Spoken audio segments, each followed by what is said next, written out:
Welcome to SVG-TV News for Monday, September 17th, 2018. I am Rochelle Batiste with the details. Persons enrolled with the Adult and Continued Education Division had a poor pass rate for Maths and English at the last sitting of the Caribbean Secondary Education Certificate Examination (CSEC), which has resulted in some changes taking place. In an interview with SVG-TV News today, exam officer with the Adult and Continuing Education Division, Kenlyn Butler, said 476 persons signed up for CSEC last year with the division, and while many dropped out, they still had about 75% failure. 476 persons that registered, about half of them registered for Maths and English, both subjects. And out of that amount, it's not about 15% roughly for each of them that passed the exam. So the pass rate for Maths and English, we need some improvement with that. I think a lot of persons have the idea that mathematics, especially with mathematics, it's difficult to write. And it's not. It's just that they don't practice enough, because it's a subject that you have to put practice in. It's not something that you just go in class and you learn it and then it sticks. You have to practice it, and as you practice, then you become better at it. Butler said the business subject areas had an overall excellent pass rate, and that theatre arts, which was a new subject introduced last year, had 100% passes. Some of the new changes instituted to improve the pass rate include an end to registration for persons who usually signed up for September to January. I think one of the major issues would be that a lot of persons are saying they don't have enough time to do their exams, since they're working, they have children who are also doing exams. They don't have enough time to prepare for the exams. So the fear of not being able to pass it tries them away from doing the exam. So we hope that changing it from September to January, they would have an entire year to do their SBAs, they would prepare for the exams, they would be more comfortable in sitting the exams, and they wouldn't shy away from when the date comes. They don't want to write it because of the fear that they might fail. In addition, Butler said teachers will now assess persons at the beginning of every school year to determine their level of competence for the two subject areas, Maths and English, they are hoping to improve upon in terms of the pass rate.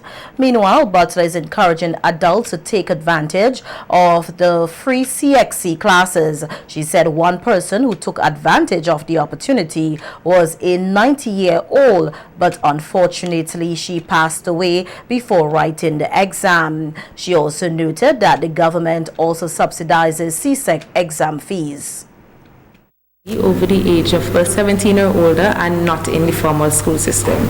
So it should be any person. We don't have a limit, as in the older you get. It could be from 17 to 100, it doesn't matter. Right? Once they're not in the formal school system, then they could sign up. All of our classes are free. There are no charges to our classes, except with the CXC examinations. Because it's external, it's outside of St. Vincent, it's a regional exam, so you have to pay for the examinations.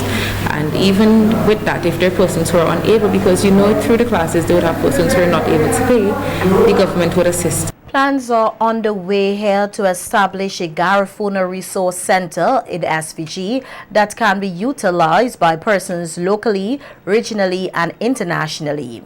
This is according to President of the Garifuna Heritage Foundation, David Daki Williams, who was addressing history teachers at a workshop held recently at the Fisheries Complex in Kingston. Williams said the location for the resource center has already been identified in Kingston. However, work on the physical structure is lagging behind.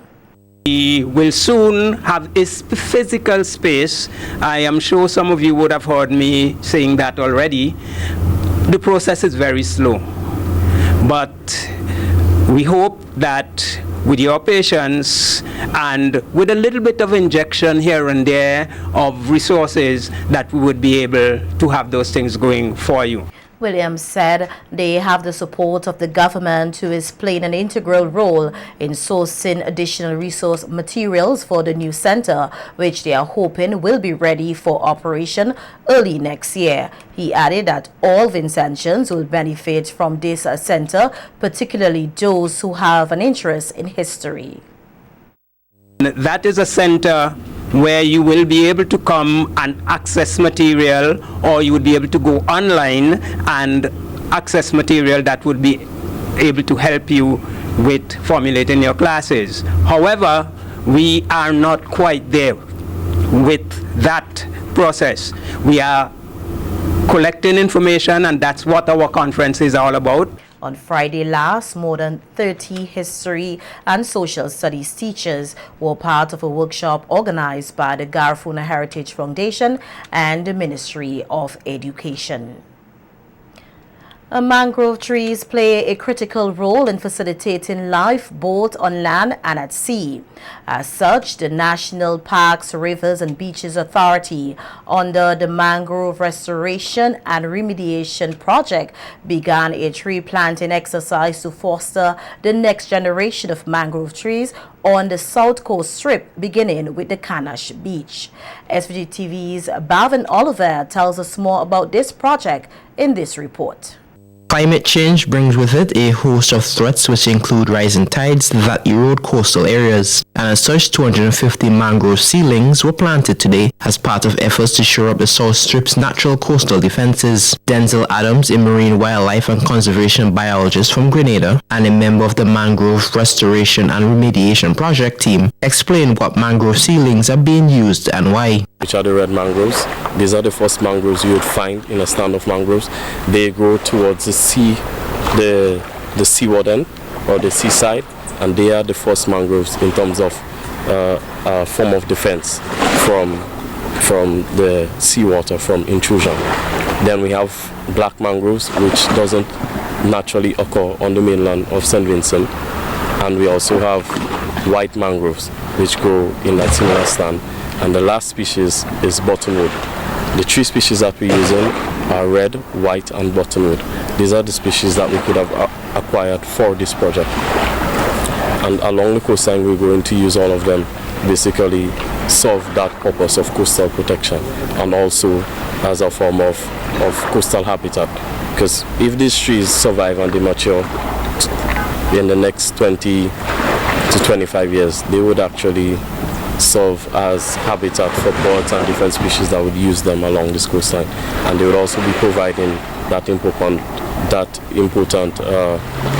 function as a means of coastal protection. Adams said it is important for persons to refrain from cutting mangrove trees along the coastal areas, as this facilitates coastal degradation. Along the south coast, we've actually observed this in our initial site visits, that people actually cut the mangroves along the coastline in St. Vincent and they pollute the area and stuff. This is potentially harmful in the sense that they're actually destroying one of the main forms of coastal protection along this vulnerable stretch of coastline, because we have so much development and we have so much other recreational activities taking place in this area. It's kind of sad to see that people would actually damage the mangroves, and whether they're using them for firewood or just out of idleness, it's really detrimental to the protection of this entire South Coast, and it is something negative, along with the amount of pollution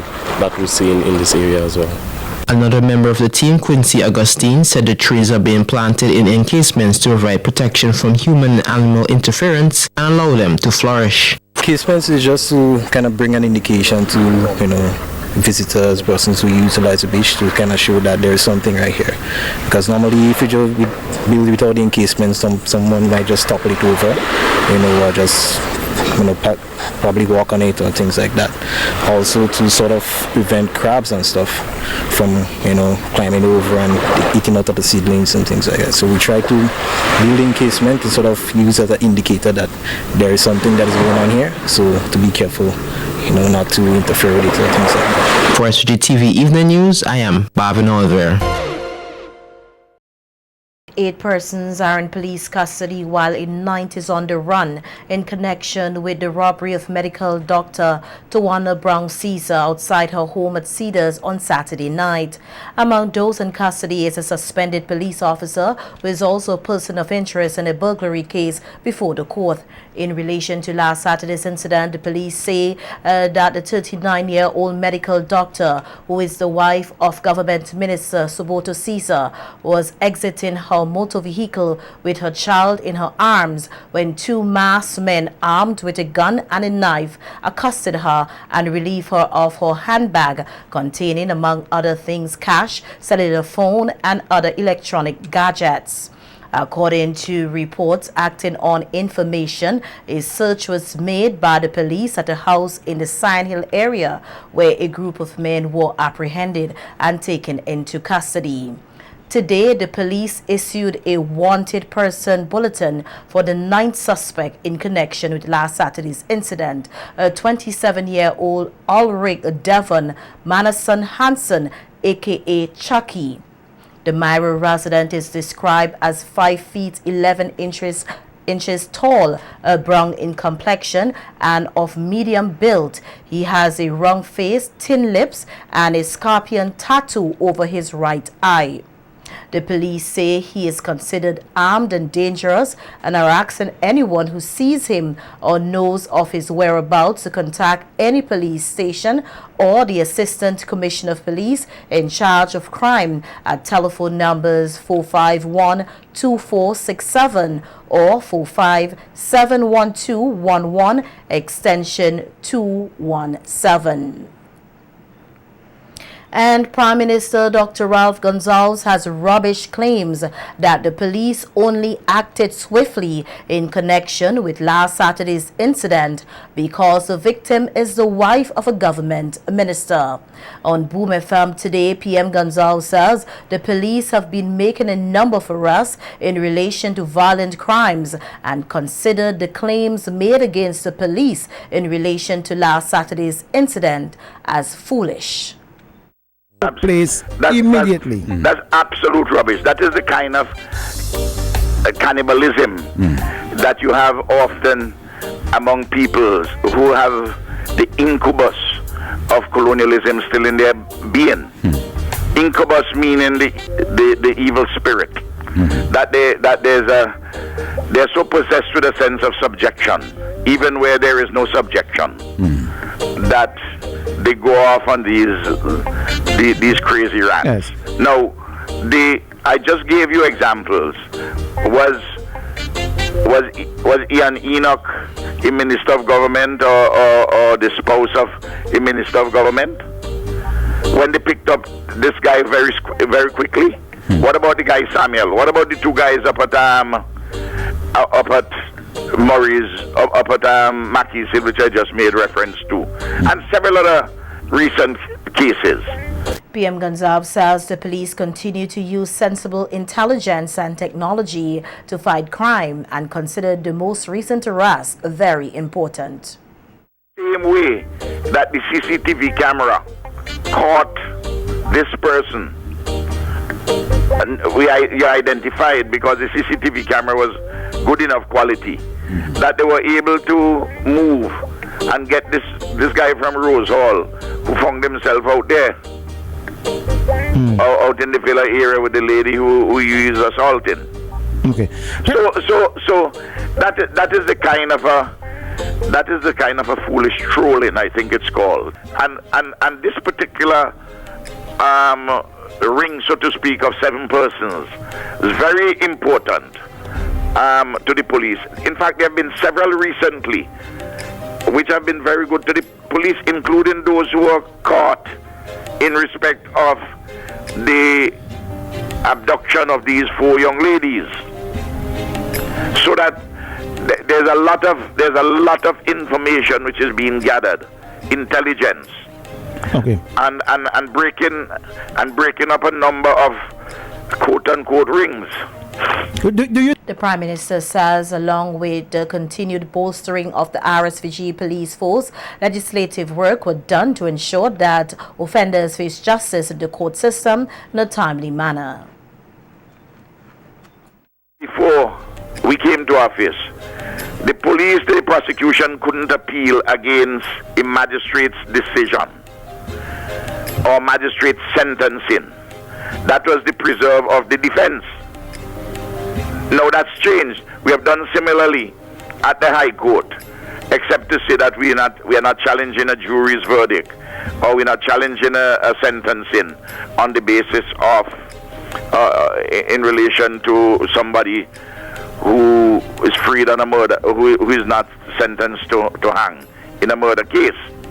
And their challenges could be made if they're legal errors by the court, at whichever level, by the prosecution. All these things have been put in place. Changes in the evidence laws to make it stronger for the prosecution, organizing a prosecution service, national prosecution service, at which the fulcrum is the director of public prosecution, and so on and so forth. All these are important, quote-unquote, anti-crime measures taken. The opposition New Democratic Party, NDP, held its second walk for job on crime on Saturday, and the party leader, Dr. Godwin Friday, says they are now strategizing other ways of pressing the government to acknowledge the seriousness of unemployment and crime in SVG.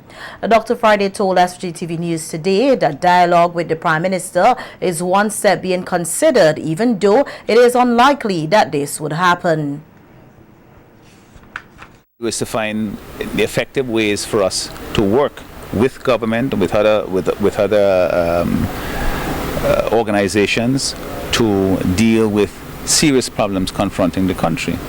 And you know, if it's a matter of one-on-one, we've had discussions, we've talked one-on-one on lots of issues. I heard this morning he was saying on the radio that he doesn't trust me, so he doesn't have any reason to meet with me in one-on-one to deal with this matter. I mean, that is just a matter for him for being dismissive. But the point is that I am committed to doing what is necessary, and that includes working with the government and in constructive way, not in any kind of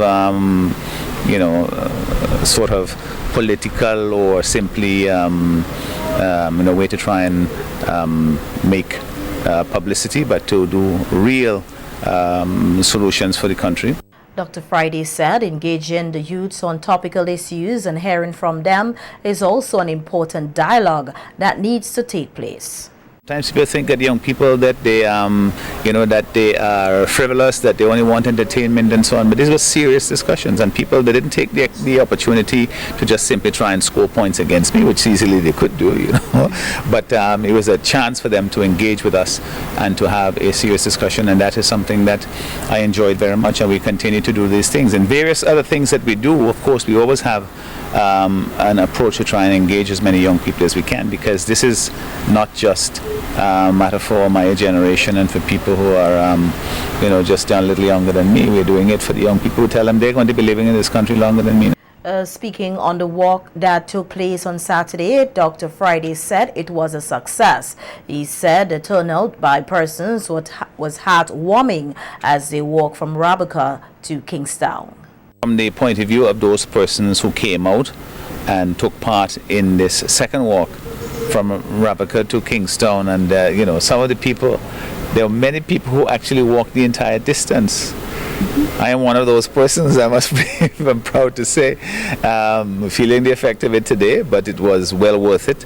It was inspiring, empowering, and I felt so moved by watching the people walk all that distance, because we asked them to do so on behalf of the country. And similarly, I was very moved by the reception that we got from people along the way. You know, there are people who weren't a part of the walk itself, but they were giving us thumbs up, they were clapping, they were encouraging, gave us drink, they gave us food all along the way, and it was a tremendous success.